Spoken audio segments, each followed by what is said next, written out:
tadi untuk amnesia kolektif sebenarnya pura-pura nggak tahu, sebenarnya tahu seharusnya, tahu dia harusnya, ya bahwa ini pertikaian harus disudahi, gitu. Karena ke depan tugas kita ke depan adalah mengisi pembangunan ini. Nah, mengisi pembangunan ini memang adalah mewujudkan kehendak publik. Nah, mewujudkan kehendak publik itu bagaimana caranya?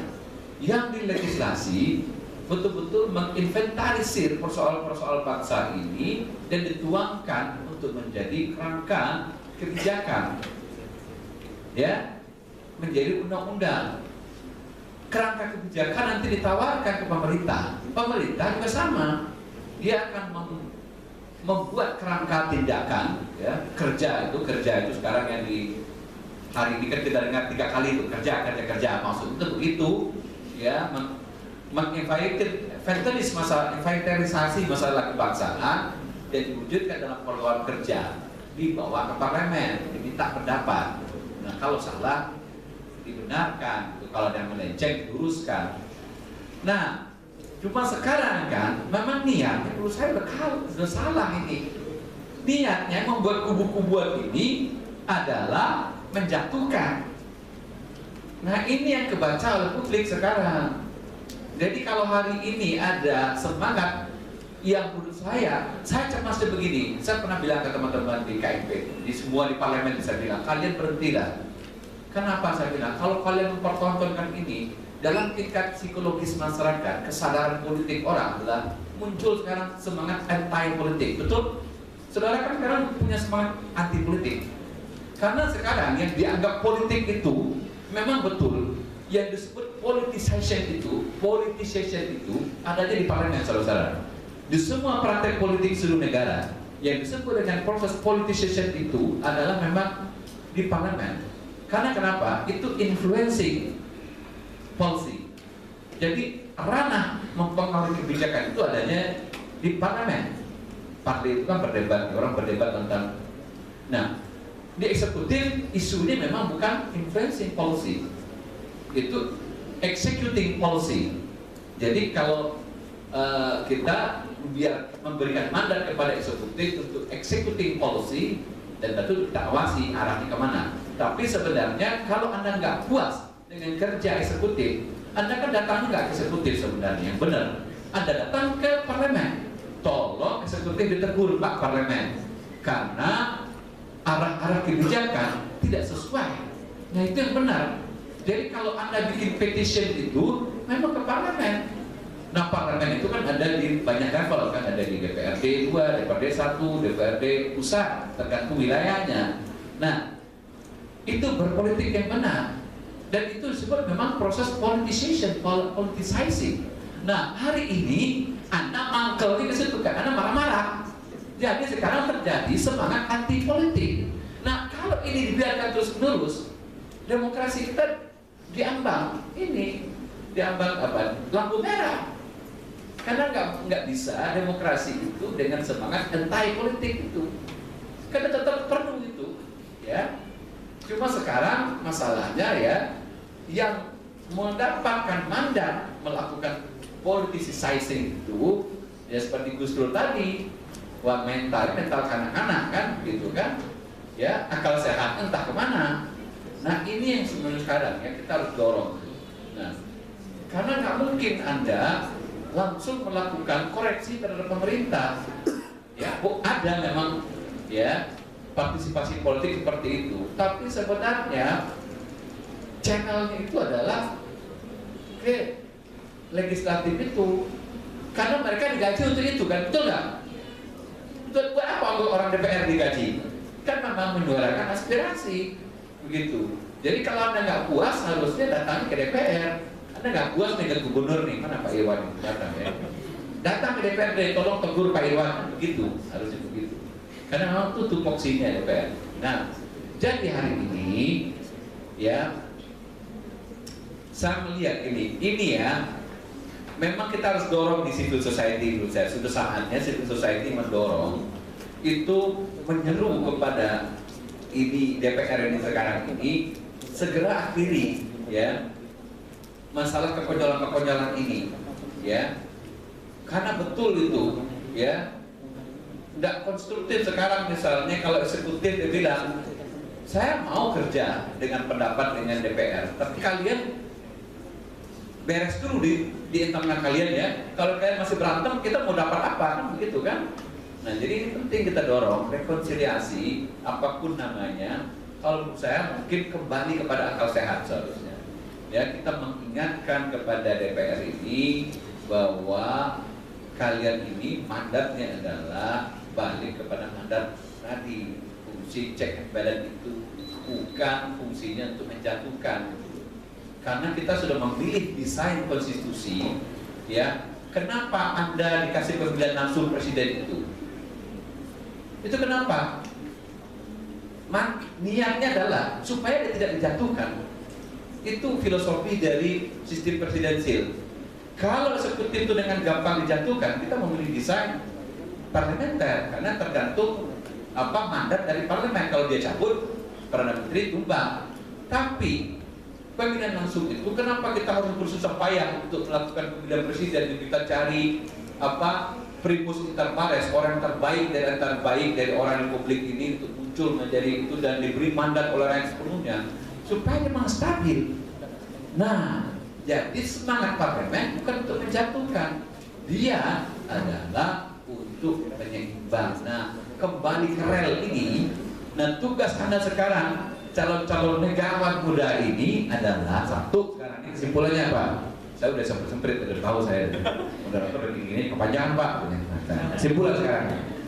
Kesimpulannya ya, sekarang kita mari civil society ini kawal proses, paksa, desak gitu untuk DPR ini segera kembali ke kitoknya, bahasa orang NU. Di sini kan orang Madia ya, tapi nggak apa-apa lah pakai orang NU. Kitok itu kembali kepada hakikatnya. Hakikatnya itu parlemen itu adalah pengontrol, bukan ya menjatuhkan. Oposisi itu artinya memberikan kontrol. Jadi itu impeachment itu dalam tradisi ketatanegaraan presidensil itu keadaannya memaksa ke tim super gawat kalau eksekutif melanggar konstitusi. Jadi itu berat syarat-syaratnya gitu loh. Itu baru dipakai itu pintu pemakzulan itu. Ya, jadi tolong katakan tapi kita nggak perlu anti politik, ya. Kita nggak mungkin anti politik. Nah, sekarang ujian Anda jadi negarawan muda. Sekarang mulai Anda sendiri juga mulai menata pola pikir yang waras. Jadi diskusi-diskusi forum-forum untuk membicarakan kenegaraan, paham betul ya apa hakikat politik itu. Hakikat politik itu adalah persoalan mengejawantahkan keinginan publik, ya. Hari ini banyak orang gagal jadi pemimpin, saudara-saudara. Kenapa? Satu, ternyata dia terlalu banyak bermain politik dalam pengertian intrik-intrik itu. Dia pikir kalau untuk mendapatkan jabatan publik, itu kan jabatan publik tadi presiden, DPR, semua orang-orang yang diberi mandat mengelola negara itu bagian dari state itu disebut pejabat publik. Dan pejabat publik digaji oleh gaji publik, uang rakyat. Nah, tugas dia adalah memberikan public delivery service. Nah, kalau itu saja terpenuhi, lahirlah orang-orang seperti Risma, seperti Jokowi gitu loh, seperti Nurdin Abdullah gitulah. Mudah-mudahan di sini juga akan lahir seperti itu, orang-orang yang betul-betul mendeliver. Nah, itulah pemimpin itu. Nah, sekarang tugas Anda sebagai negara muda berlatih itu sekarang itu ya. Masalah mari luruskan niat. Berpolitik itu adalah sepenuhnya mengejawantahkan urusan publik. Kalau Anda bisa mengemban itu ya, dan Anda berlatih untuk itu mulai dari lingkup paling kecil dan semangatnya adalah semangat bernegara, itulah negarawan itu. Nah, negarawan itu adalah ujian pertamanya memang adalah bukan kerjaan pertama, memang negarawan itu adalah orang yang memikirkan publik pada hakikatnya itu urusannya. Jadi ketika dia sudah jiwanya di publik, kepentingan publik, that is public leadership. Nah, itulah statement, itulah negarawan. Nah, sekarang Anda mulai berlatih itu sampai ke situ. Dan ingat, orang Minang itu ya paling senang jadi negarawan. Nah, sekarang kita rindu mana negarawan dari Minang. Gitu tuh Kak? Baik, terima kasih Pak Prof. Kita kasih aplaus. Luar biasa tadi teman-teman semua. Jadi selama ini akrobat politik atau saya sebut sebagai sandiwara politik Senayan yang kita saksikan itu tadi sudah dicoba analisis oleh Pak Prof dengan kerangka teori, sehingga kemudian kita juga sering terlibat pada hal-hal yang provokatif. Dan kalau tadi kita lihat sosial media kita sekarang juga sudah tidak sehat. Orang cenderung terprovokatif oleh satu persoalan yang tidak jelas dan kemudian terjadi perpecahan-perpecahan, bahkan orang yang tadi berbeda pilihan politik dalam case tadi terpecah atau terbelahnya pemerintahan kita itu juga mempengaruhi dalam tataran sosial kehidupan bangsa kita. Dan tadi saya tangkap dari yang disampaikan oleh Pak Prof bahwa tugas kita mengisi pembangunan dan kemudian kita sebagai masyarakat atau civil society juga harus menjunjung akal sehat. Nah, ini yang kadang-kadang sudah tidak tertata lagi dengan baik, orang cenderung tidak memiliki akal sehat dan semua orang seperti tidak punya kontrol lagi, dan bahkan lebih kejam lagi sampai pada persoalan-persoalan yang sangat pribadi atau privat pun menjadi perbincangan yang berbau fitnah. Dan biarkan proses ini akan berjalan. Tentu kita sebagai publik seperti yang tadi disampaikan, karena anggota DPR ini kan tidak hanya di pusat saja, tapi kemudian di daerah. Tadi mungkin Pak Prof belum menyinggung case-nya di daerah kan seperti apa. Ada di tingkat provinsi, kemudian ada di tingkat kabupaten kota yang memang merupakan representasi kita, atau mereka lah orang-orang yang kita berikan mandat untuk membuat sebuah aturan atau kebijakan. Kita berhenti dulu di situ. Nanti teman-teman silakan menyiapkan pertanyaan atau argumentasi tidak sepakat dengan Pak Prof juga bisa. Kita akan berikan dulu waktu kepada Pak Dr. Asrinaldi. Nah, dari menyambung tadi apa yang disampaikan oleh Pak Prof, tadi ada sebuah rekomendasi kita sebagai masyarakat sipil mendorong untuk DPR kembali ke kita, dan apa sebenarnya peran kita sebagai generasi muda, itu yang akan dielaborasi oleh Pak Dr. Asrinaldi. Silakan Pak. Baik, terima kasih Pak Musi Jendra. Assalamualaikum warahmatullahi wabarakatuh. Alhamdulillahirrahmanirrahim, kita bisa berkumpul sama Prof. Hamdi. Selamat datang di Padang. Kita sering lihat gagasan Prof. Hamdi sangat luar biasa di TV One, Metro TV, dan beliau ada yang tertarik saya. Beliau berusaha untuk mengungkapkan satu pepatah Minang di harian Kompas waktu itu. Pemimpin yang baik itu pemimpin yang ditinggikan seranting dan didahulukan selangkah. Itu hakikat dari kepemimpinan Jokowi dan JK, dan saya sangat setuju sekali mendapat apresiasi yang luar biasa di kampus itu, Prof.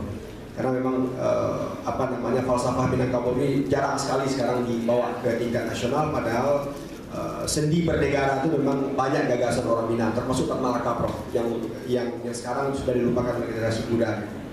Nah, ada yang menarik sebenarnya dari ungkapan Prof bahwa kebanyakan mahasiswa juga kadang hilang akal sehatnya dalam melakukan demonstrasi, dalam memberikan masukan kepada pemerintah. Dan kadang-kadang malah bertindak anarkis seperti di Sulawesi Selatan. Karena negara kita negara hukum, saya pikir apa yang dilakukan mahasiswa sebagai bentuk ekspresi kebebasan pendapat, saya setuju. Tapi ketika dia sudah menyentuh aspek kebebasan itu melanggar kebebasan orang lain, mengganggu publik, apalagi fasilitas publik, saya pikir itu sudah hukum tantangannya gitu. Nah, seorang mahasiswa saya pikir harus berpikir seperti itu. Saya pernah juga tanya secara acak di kelas, apakah Anda setuju BBM naik, misalnya satu di antaranya. Banyak yang tidak setuju. Saya sepakat. Tapi saya beri penjelasan, ini loh hakikat dari BBM itu, baru semuanya terbentuk. Saya pikir ada yang salah dengan komunikasi politik pemerintah, sehingga banyak yang tidak paham bahwa menaikkan BBM itu justru mencabut subsidi. BBM itu masih disubsidi oleh pemerintah. Tapi sekarang kan subsidi itu kan cenderung tidak produktif.